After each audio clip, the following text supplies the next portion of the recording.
குருவே சரணம். அனைவருக்கும் வணக்கம். நாம் நினைத்தது நடக்க என்ன செய்யணும்? நான் நினச்சதெல்லாம் நடக்கணுங்க, அதுக்கு நான் என்னங்க பண்ணுறதுன்னு நீங்கள் கேள்வி கேட்குறீங்க. நான் இன்னும் உங்களை திருப்பி கேட்குறேன்னா, நீங்கள் நினைக்கிறதெல்லாம் நடந்துருச்சுன்னு வச்சுப்போம், இந்த உலகம் இருக்குமான்னு யோசிச்சு பாருங்கள். உங்களோட எண்ணங்களை உங்களால் கட்டுப்படுத்த முடியல. அடுத்து என்ன தாட் வருன்றது தெரியல. அடுத்து ஒரு தாட் வந்ததுன்னா அது சரியாக தான் வருமானதுன்னு தெரியல. ஒரு நாளைக்கு 24 மணி நேரம்னா சயின்டிஃபிக் ரிசர்ச் என்ன சொல்லுது? 60,000 to 72,000 தாட்ஸ் ஒரு நாளைக்கு வரும்னு சொல்லுது. 60,000 72,000 தாட்ஸ் ஒரு நாளைக்கு வருதுன்னா, இதை நீங்கள் உட்காந்து நோட் போட்டு எழுதுனீங்கன்னு வைங்க, கேவலமான எண்ணங்கள் அவ்வளோ எண்ணங்கள் வரும். இப்போ நீங்கள் நினச்சி பாருங்கள், இந்த கேவலமான எண்ணங்கள், மோசமான எண்ணங்கள் உங்கள் வாழ்க்கையில் நடக்குது அப்படின்னா என்ன ஆகும்? இப்போது எக்ஸாம்பிளுக்கு ஒரு ஷோக்கு போகிறீங்க, அந்த ஷோவில் ஒருத்தர் முதலைக்கிட்ட ஒரு ஆக்டிவிட்டி பண்ணிகிட்டு இருக்கிறாரு, ஒரு சாகசம் பண்ணிகிட்டு இருக்கிறாரு. முதலை வாய்க்குள்ளே தலையை விடுறாருன்னு வச்சுப்போம். நிறைய வீடியோலாம் பார்த்துருப்பீங்க. அந்த முதலைக்கு கூட நல்லா ட்ரெயின் பண்ணியிருக்கிறா, அந்த முதலை அவரை கடித்து சாப்பிடாது. இப்போ அந்த முதலை அவர் தலையை கடித்தா என்ன ஆகும் அப்படின்னு நீங்கள் நினைக்கிறீங்கன்னா, அது நடந்துருச்சுன்னா ஒரு உயிர் பலியாகுமா ஆகாதா? சரி, இது இன்னொருத்தரோட வாழ்க்கை. இப்போ உங்கள் வாழ்க்கையே நினச்சிக்கோங்க. நல்லா உட்காந்து ரூமில் பெட்ரூமில் படுத்து தூங்கிட்டு இருக்கிறீங்க. நல்ல வேலை ஃபேன் நல்லா சுற்றுது, இந்த ஃபேன் மட்டும் என் தலையில் விழுந்ததுன்னா நான் என்னத்துக்கு ஆகுறதுன்னு நினச்சி அப்படி நீங்கள் நடந்துருச்சுன்னா நாம் உயிருடன் இருக்க முடியுமா? அடுத்து நீங்கள் தாட்ஸ் யோசிக்கிறதுக்கு அந்த தாட்ஸ் இருக்காது, அந்த எண்ணம் பண்ணுறதுக்கு அங்கே தலையே இருக்காது. அப்போ அடிப்படை புரிதல் என்னென்னா, நினைக்கிறதெல்லாம் நடக்கணும்னு நீங்கள் நினைக்கிறத விட, நம்ம நினைக்கிறதெல்லாம் நடந்தால் அது இந்த பூமிக்கு நல்லதா, அது நமக்கு நல்லதா, நம்மளை சார்ந்தவர்களுக்கு நல்லதா என்று நீங்கள் புரிந்து கொள்ள வேண்டும். அப்போ உடனே நீங்கள் என்ன அடுத்த கேள்வி கேட்பீங்கன்னா, அப்போ நான் நினைக்கிறதெல்லாம் நடக்காதாங்க, அதுக்கு தான் இந்த வீடியோவான்னு கேட்டிங்கன்னா, நீங்கள் நினைப்பதை நடத்த முடியும். ஆனால் நீங்கள் நினைப்பதை நடத்த வேண்டும் என்றால் நீங்கள் நினைக்கக்கூடிய விஷயங்களில் உங்களுக்கு கட்டுப்பாடு இருக்க வேண்டும். ஏன்னா இந்த உலகத்தில் எதை ஒன்று மேனிஃபெஸ்ட் பண்ணணும்னாலும் அது இறைவனின் அருள் இல்லாமல் இங்கே நடக்காது. குவாண்டம் சயின்ஸ் படி ஒரு பொருள் மேனிஃபெஸ்ட் ஆகி வரணும்னா அதற்கு இயற்கை சப்போர்ட் பண்ணணும். அந்த இயற்கையை தான் இறைவன் சொல்கிறேன். அப்போ இறைவன் எப்போ இயற்கை மூலமாக சப்போர்ட் பண்ணுவார்னா, உங்கள் எண்ணத்தை எப்போ நிறைவேற்றி கொடுப்பார்னா, நீங்கள் எழக்கூடிய உங்கள் எண்ணங்கள் ஒரு நாளைக்கு வரக்கூடிய மேக்சிமம் தாட்ஸில் பிறரை பாதிக்காத எண்ணங்களாக இருக்கிறது, சுயநலம் அதிகமாக இல்லாத எண்ணங்களாக இருக்கிறது, கருணை சார்ந்த எண்ணங்களாக இருக்கிறது, பிறரை வாழ வைக்கும் எண்ணங்களாக இருக்கிறது என்று இறைவன் எப்போது புரிந்து கொள்கிறாரோ, நல்லா கவனிங்க, இறைவனுக்கு தெரியாதுன்னு மட்டும் நினைக்காதீங்க, எல்லாத்தையும் நூல் பிடிச்ச மாதிரி கவனிச்சுக்கிட்டே இருக்கிறார். அப்போது எப்போ நீங்கள் ஹார்ம்லெஸ் அப்படின்றது இந்த பிரபஞ்சத்துக்கு அல்லது இறைவனுக்கு அல்லது இயற்கைக்கு தெரிந்து விடுகிறதோ, அப்போது 72,000 தாட்ஸ் வருதுன்னா 72,000 நடத்தி கொடுக்க மாட்டார்.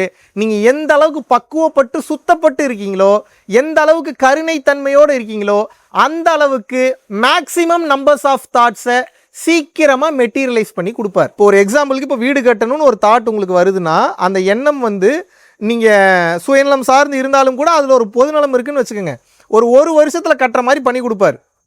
ரொம்ப பக்குவப்பட்டுட்டீங்க, ரொம்ப தெளிவாக இருக்கீங்க, ரொம்ப தன்மையான தன்மையில் இருக்கீங்க அப்படின்னா நாளைக்கே அந்த வீடு வேறு எதுவும் மூலமாக வந்தாலும் வந்துவிடும்.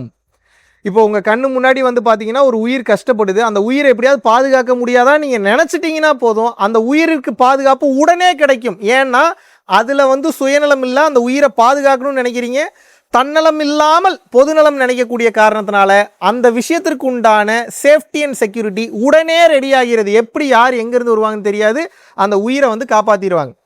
அப்போது நீங்கள் என்ன புரிஞ்சுக்கணும்னா, இறைவன் எப்போது நமது எண்ணங்களை நிறைவேற்றி தருகிறார், விரைவாக நிறைவேற்றி தருகிறார் என்றால் எந்த அளவுக்கு நம் மனம் பக்குவப்பட்டிருக்கிறதோ, கருணையின் அடிப்படையில் இருக்கிறதோ, தன்மையாக இருக்கின்றதோ அந்த அளவுக்கு சீக்கிரம் நடைபெறும்.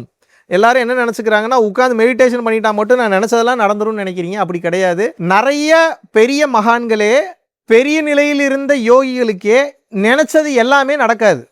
ராமகிருஷ்ண பரமஹம்சர் நினச்சதுமே நடக்கலை. சிவானந்த பரமஹம்சர் நினச்சது எல்லாமே நடக்கலை. வள்ளல் பெருமான் நினச்சது எல்லாமே நடக்கலை. அவர் நினச்சார் உலகத்தில் இருக்கக்கூடிய எல்லாரும் ஞானத்துக்கு போகணும், எல்லாரும் இறைவனின் திருப்பாதங்களுக்கு போகணும்னு நினச்சார். நடக்கலையே. ஏன் நடக்கலை? அப்போது இறைவன் ஒரு லிமிட் வச்சிருக்கிறாரு, ஒரு மீட்ரு வச்சிருக்கிறாரு. அந்த மீட்டரில் ஒரு கணக்கு இருக்குது. அதில் தன்னலம் இல்லாமல் பொதுநலத்துடன் எவன் ஒருவன் செயல்படுகிறானோ, எண்ணங்களை எவன் கட்டுப்படுத்த தெரிந்திருக்கிறானோ, எண்ணங்களை எவன் பக்குவப்படுத்த தெரிந்திருக்கிறானோ, ஹார்ம்லெஸ் மெட்டீரியலாக நீங்கள் எப்போ ட்ராவல் பண்ணுறீங்களோ, பிறரை பாதிக்காத வகையில் உங்களது எண்ணம் எப்போது பக்குவப்படுகிறதோ அவ்வளவு சீக்கிரம் இந்த உலகத்தில் ஒவ்வொரு பொருளும் மேனிஃபெஸ்ட் ஆகும். இப்போ கண்ணை மூடி இப்போ கையில் ஒரு ஒரு ஒரு ஒரு பொருள் இப்படி நான் வரணும்னு நினச்ச உடனே வருது அப்படின்னா வருது. ஒரு சில யோகிகளுக்கு மகான்களுக்கு வருது. ஏன் வருதுன்னா அவர்கள் அந்த அளவுக்கு எண்ணத்தை பக்குவப்படுத்தி சுத்தப்படுத்தி தூய்மை செய்திருக்கின்றார்கள், அதிகமான கருணையில் இருக்கின்றார்கள். அதனால் அந்த பொருள் வருகிறது. எல்லா பொருளையும் கொண்டு வர முடியும், அவங்களால பண்ண முடியாத விஷயமே இல்லை. ஆனால் ஒரே பொருளை தான் அவங்களால கொண்டு வர முடியுதுன்னா அவர்கள் அந்த பொருளை கொண்டு வரக்கு மட்டும் ப்ராக்டிஸ் பண்ணியிருக்காங்கன்னு அர்த்தம். அப்போ இந்த பிரபஞ்சத்தில் எதை வேண்டுமானாலும் உங்களால் உடனே ஏற்படுத்தி கொள்ள முடியும். ஆனால் எதை நீங்கள் புரிந்து கொள்ள வேண்டும் என்றால் இறைவன் அதற்கு செவி சாய்க்க வேண்டும். இப்போ தகரத்தை தங்கமாக மாற்றக்கூடிய கலையை ரசவாதம் சொல்கிறோம், ஆல்கமின்னு சொல்கிறோம். அப்போ தகரத்தை தங்கமாக மாற்றணும்னா ஏன் மாற்றணும், இதை நான் எதுக்கு மாற்றணும், இதனால் என்ன பலன், இது எனக்கு தான் பலனா, என்ன அவசியம்ன்றதை நீங்கள் புரிஞ்சுக்கிட்டீங்கன்னா அந்த அப்ரூவலை இறைவன் கொடுக்குறாருன்னு சொல்கிறேன். அப்போ நீங்கள் இதில் அடிப்படையாக புரிந்து கொள்வது என்னென்னா, நான் நினைப்பதையெல்லாம் நடத்த வேண்டும் என்று நினைப்பதை விட அது ஆபத்தானது. தாட்டுன்றது நீங்கள் கிரியேட் பண்ணுறதில்ல, அது தானாக வருது.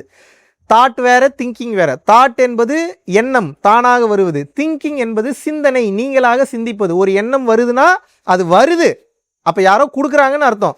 வரக்கூடிய எண்ணத்தை நீங்கள் யோசிக்கிறீங்க, இது சிந்தனை.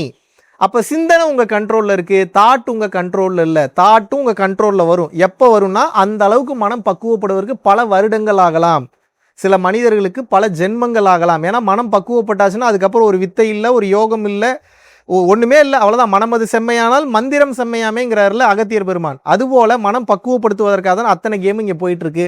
இதை புரிந்து கொண்டு செயல்படும் போது நான் நினைத்ததெல்லாம் நடக்கணுன்றது தவறான புரிதல், தவறான அண்டர்ஸ்டாண்டிங். அப்படி அணுகாதீங்க. இறைவனின் பெரும் கருணையினால் எனக்கு தகுதி வரும்போது பிறருக்கு அதனால் நன்மை நடக்கும் என்ற விஷயம் இருந்தால், அதனால் எனக்கும் என்னை சார்ந்தவர்களுக்கும் நன்மை நடக்கும் என்றால் இறைவன் அதை உடனே நடத்தி கொடுக்கட்டும்ன்ற பக்குவத்தோடு ட்ராவல் பண்ணுங்கள். இதுதான் கரெக்டான அண்டர்ஸ்டாண்டிங். இப்படி தான் அணுகணும். இந்த தன்மையுடன் போகும்போது பேராசை கொண்டு போகாமல் பக்குவத்தன்மையோடு வந்து போவீங்க. இதை பற்றி ரொம்ப தெளிவாக வந்து நான் புக்கில் எழுதியிருக்கேன். பேராசைகளை கட்டி இறைவனை அணைத்து முக்தியை முத்தமிடு அப்படின்னு சொல்லி புக்கில் வந்து எழுதியிருக்கேன். www.guruvinkarunai.com நீங்கள் போனீங்கன்னா நம்ம புத்தகத்தை வந்து ஆர்டர் பண்ணிக்கலாம். அதுபோக நிறைய ஆர்கானிக் பொருள்களும் வந்து நம்ம வந்து கொடுத்துட்ருக்கோம். அதையும் நீங்கள் வந்து தாராளமாக வந்து நீங்கள் வந்து பயன்படுத்திக்கலாம். அந்த புத்தகத்தில் ஒரு மெயினான வரி வந்து சொல்லியிருப்பேன். ஒரு விஷயம் நமக்கு வாழ்க்கையில் கிடைக்கணும்னா அது எப்படி கிடைக்கிது, மன ஓட்டத்தை எப்படி கண்ட்ரோல் பண்ணுறது, மன ஓட்டம் இல்லாமல் இருக்கும்போது ஒரு பொருள் எப்படி வேகமாக நம்மை வந்து அடைகிறது, நாம் மன ஓட்டம் அதிகமாக இல்லாமல் இருக்கும்போது, எண்ணங்கள் அதிகமாக எழாமல் இருக்கக்கூடிய நிலையில் இருக்கும்போது இந்த பிரபஞ்சம் நமக்கு வேண்டும் என்கின்ற பொருள்களை, பிற மனிதர்களை, பிற உயிரினங்களை, பல மெட்டீரியல்ஸை பயன்படுத்தி எப்படி வேகமாக நம்ம கிட்ட நகர்த்தி கொண்டு வருது அப்படின்ற அந்த ரகசியத்தை வந்து அதில் வந்து தெளிவாக எழுதியிருக்கேன். ஸோ அதை பார்த்து வந்து படித்து தெரிந்து கொள்ளுங்கள். நன்றி, வணக்கம். ஆகஸ்ட் மாதம் 23ஆம் தேதியிலிருந்து 29ஆம் தேதி வரைக்கும் 7 நாட்கள் வந்து பார்த்தீங்கன்னா பூட்டானில் வந்து ஒரு அற்புதமான ஒரு ஸ்பிரிச்சுவல் யாத்திரையை வந்து மேற்கொள்ள இருக்கிறோம். டெக்னாலஜிக்கு முக்கியத்துவம் கொடுக்காம மக்களினுடைய வாழ்க்கைக்கும் பிறவியில்லா பெருவாழ்விற்கும் முக்கியத்துவம் கொடுத்து போகக்கூடிய மிகவும் வளமான அற்புதமான சக்தி மிக்க ஒரு நாடு. இந்திய குடிமகன்களுக்கு பாஸ்போர்ட் என்பது அவசியம் கிடையாது, ஓட்டர் ஐடி இருந்தால் மட்டும் போதும். கீழே உள்ள கான்டாக்ட் நம்பர் கான்டாக்ட் பண்ணியும் www.paramporulfoundation.in அப்படின்ற வெப்சைட்டில் போயும் உங்களது பெயரை வந்து முன்பதிவு செய்து கொள்ளலாம். பரம்பொருள் அறக்கட்டளை நடத்துகின்ற தினசரி அன்னதானம் மற்றும் இதர நற்காரியங்களுக்கு நீங்கள் உங்களது பங்களிப்பை தாராளமாக செலுத்தலாம்.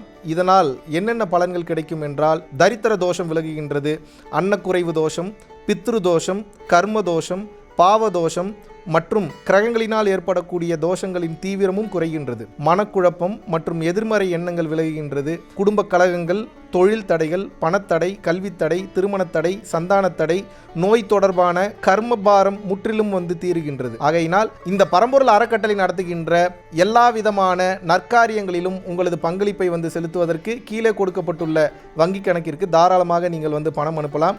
நன்றி, வணக்கம்.